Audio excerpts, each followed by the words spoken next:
Hello guys, welcome back. I am on the phone guys.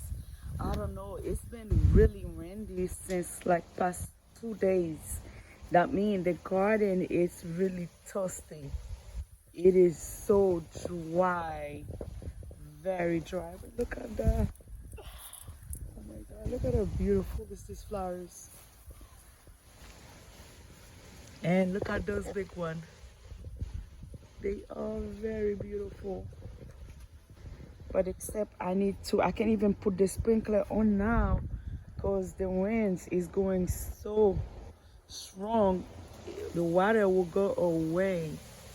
That's the reason I don't want to put the sprinkler on now.